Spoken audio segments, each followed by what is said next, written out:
sommes ici aujourd'hui, ce matin, pour annoncer la tenue en présence, enfin, de deux de nos grands événements étudiants qui s'en viennent. Donc, la conférence sera divisée en deux parties. Une première partie qui portera sur Expo Sciences, Arts et Technologies, communément appelée ExpoSat, et la deuxième portion qui sera plus consacrée aux détails entourant l'événement Expo Meubles.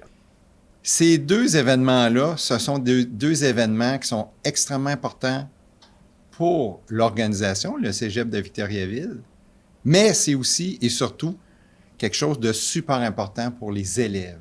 Ce sont deux événements où on s'investit toute l'année, on réfléchit à l'automne, à la session d'hiver, on réalise ces choses-là. C'est vraiment super important et on a l'opportunité de partager avec le public. Yes, encore une fois, cette année, on va pouvoir faire un pas de plus vers le public, vers les gens, parce que c'est vraiment une fierté, autant ExpoSat, Expo Meubles, c'est vraiment une fierté pour nous de pouvoir faire ça et surtout de pouvoir mettre en valeur les travaux de nos élèves. Alors, je me fais la porte-parole aujourd'hui d'une super belle équipe organisatrice. Donc, avec moi dans l'équipe, j'ai Isabelle Arsenault, Jean-François Delange, Jean-François Lévesque et moi-même, qui sommes tous enseignants ici au Cégep de Victoriaville, soit en sciences de la nature, soit en sciences humaines.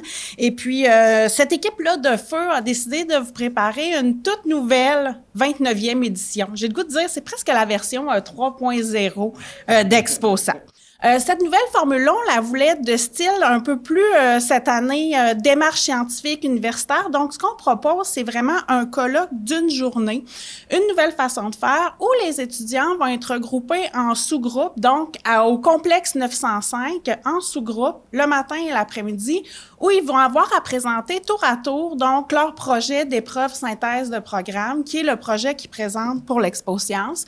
Ça va donner l'occasion à ces étudiants-là d'écouter ce que les autres font, ce qu'ils avaient peut-être un petit peu moins le temps de faire dans l'ancienne formule, bien que les étudiants pouvaient quand même un peu se promener, mais aussi de pouvoir poser des questions, de participer aux échanges et tout ça. Donc, on a un certain nombre d'étudiants qui vont venir le matin, donc qui présentent, la balance se fait l'après-midi, puis ensuite de ça, on va couronner le tout avec un vrai souper, un toast à nos participants et tout ça, parce qu'on peut maintenant rêver, et ça, c'est vraiment génial.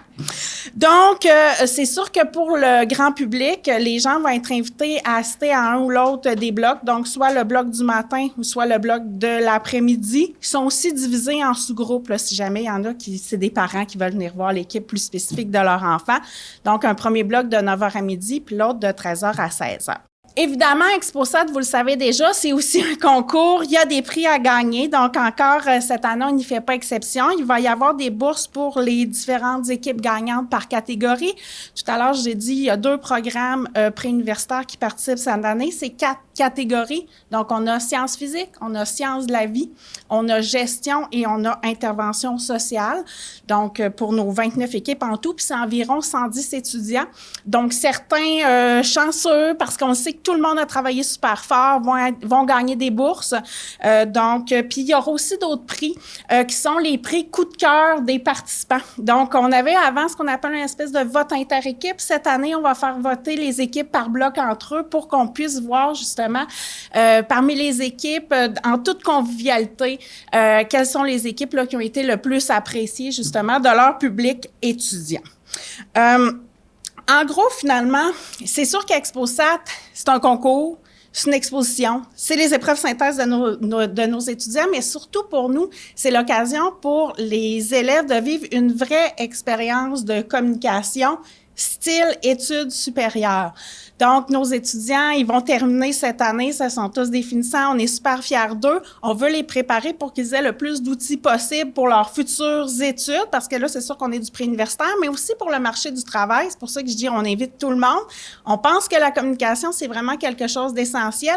Puis, surtout communiquer la fierté d'avoir terminé un projet qu'on a mené à bien avec ses défis, avec ses réussites, avec les éléments qu'on aimerait changer pour la suite, mais surtout, quelle ouverture ça peut nous offrir finalement sur le monde qui nous entoure. Fait que je vous remercie beaucoup et je vous attends le 22 avril dès 9h au complexe 905. Bonjour, donc je me présente, je suis Pascale Boutin, étudiante en sciences de la nature et représentante pour l'ExpoSat cette année. Bonjour, je suis Louis Beauvillier, représentant des sciences humaines pour l'ExpoSat. On est vraiment fiers de pouvoir représenter nos programmes respectifs pour ce bel événement. Donc, ExpoSat, pour nous, c'est tout d'abord un projet qu'on établit au début de l'année. Donc, avec notre équipe, on doit trouver des idées et le faire approuver par nos professeurs. Ensuite, c'est énormément de recherche, donc des heures et des heures de travail pour établir sur une base solide notre projet. Puis, dans le cas des sciences de la nature, après, c'est des expérimentations en laboratoire durant 5 semaines. Dans le cas des sciences de la nature, des sciences humaines, excusez-moi, c'est des présentations. Puis, évidemment, ça vient avec une grosse charge de travail, donc un certain stress accompagné de ça, mais on a vraiment hâte là, de pouvoir présenter nos projets à la colloque le 22 avril. Oui, puis c'est également un beau défi au niveau de la communication. C'est un projet qui se fait souvent en équipe de 4, donc ça peut être un beau défi au niveau de la coopération, la séparation des tâches. Faut être sûr que tous les membres de l'équipe sont sur la même longueur d'onde tout au long du projet, donc c'est également un beau défi à ce niveau-là. Ouais.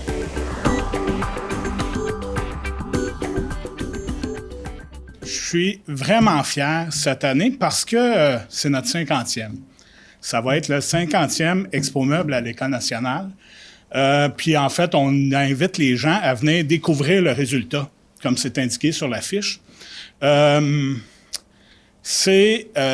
quand on dit découvrir le résultat, ben c'est le résultat, pas juste un meuble, un mobilier, c'est le résultat d'années d'apprentissage et de mois de réflexion, de travail, à partir de l'idée jusqu'au produit fini, qui est le résultat, puis on invite la population à venir voir ce résultat-là. Nos élèves, ils embarquent dans une aventure et ils ne savent pas au début dans quoi ils s'embarquent. C'est pour ça que ça a l'air de ça au début. Si vous venez en début d'année, vous regardez, il faut avoir la foi.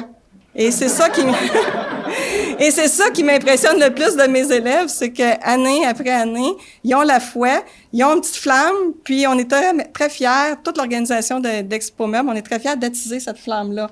Fait que dans mon équipe, pour attiser ça, on a Isabelle Lavoie, enseignante, Martin Beaulieu, aussi enseignant, Julie Anctil, qui est notre agente de bureau, Caroline Vachon-Gagnon, qui est tout aux événements d'activités scolaires ici. On a Louis Gilbert, coordonnateur de l'usine, qui s'occupe que nos étudiants aient toutes les ressources nécessaires pour fabriquer leurs meubles. Et on a le support de Martin Demers et de Marie-Pierre Genois pour l'organisation de l'événement. J'espère que j'ai oublié personne. Ça serait pas la moindre de mes forces d'en oublier au travers de ça. Mais c'est cette aventure-là qu'on veut que vous soyez témoins, parce qu'ils font un grand apprentissage, ils font un grand pas vers des nouveautés pour eux autres, ce qui est vraiment intéressant. Ça couvre tous nos programmes. Fait qu'on se retrouve avec une quinzaine de projets qu'on appelle hors cours. Ça, c'est des gens qui prennent leur loisir personnel pour venir encore à l'École du meuble le soir et la fin de semaine pour fabriquer des projets. Fait que ça vous témoigne de la passion. C'est vraiment sur une base volontaire. Il n'y a aucune rémunération, aucun crédit. C'est vraiment par pure passion. On les laisse pas non plus dans le vide avec ça. Il y a des enseignants qui les encadrent pour les aider, pour les amener vers le succès, mais les guider. Mais c'est seulement des guides, sont très importants, c'est des piliers, mais c'est l'élève qui réalise tout le projet au travers de ça. Alors, on va avoir une quinzaine de projets hors cours. C'est quand même beau, vous savez, les temps qui courent, tout le monde est occupé, tout le monde a beaucoup d'emplois, des études, des devoirs, puis qui trouve encore du temps pour faire ça.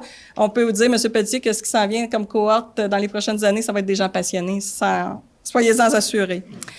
On a aussi 6 projets synthèse. Alors, projet synthèse, c'est un petit peu différent. C'est nos collégiales de 3e année en technique du meuble et de l'ébénisterie qui, eux, ont un projet de fin d'études où ils en font la conception à l'automne et la réalisation à l'hiver.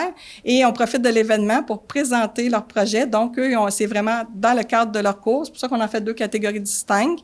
Mais c'est des projets très soutenus parce qu'ils ont un très long temps d'atelier consacré à la réalisation de ce projet-là qui concrétise leurs 3 années d'apprentissage. On va, pour souligner leur travail, évidemment qu'on va remettre des bourses d'excellence à ces élèves-là. Fait que, il y a 2 bourses pour la meilleure qualité de fabrication. Une qui sera pour les projets hors cours et une qui sera pour les projets synthèse. Alors, c'est donné par l'École nationale du meuble et de l'ébénisterie. C'est un jury d'experts qui vont venir évaluer ces meubles-là et qui vont regarder la qualité de la fabrication. Ensuite, on a les ameublements Elran qui, année après année, collaborent avec nous pour la bourse Yvan Tremblay pour l'innovation technologique. Alors, c'est des gens qui ont le souci d'innover. Alors, ils vont remettre une bourse de 300 $ à l'élève qui va être sorti de sa zone de confort puis qui va avoir innové ou expérimenté des technologies et qui va s'être éloigné des techniques traditionnelles.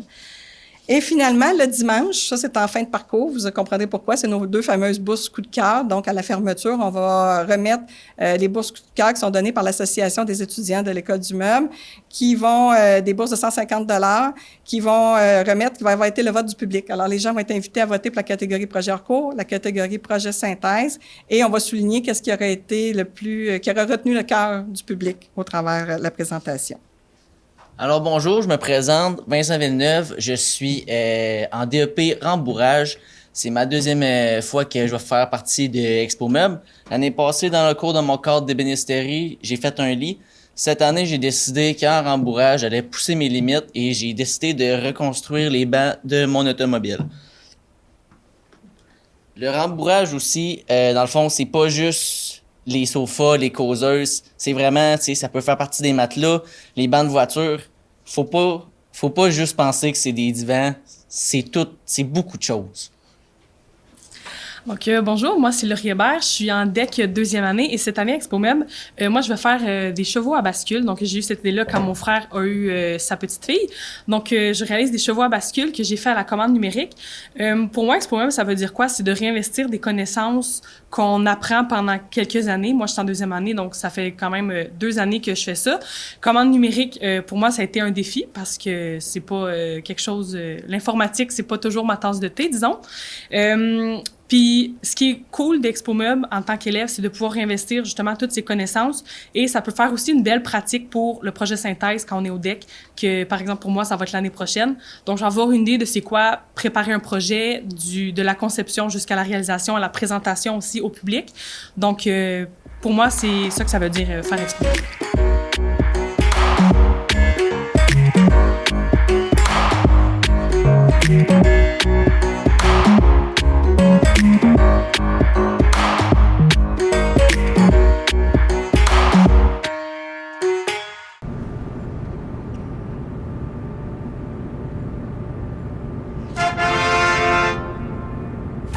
Mardi soir, 19h.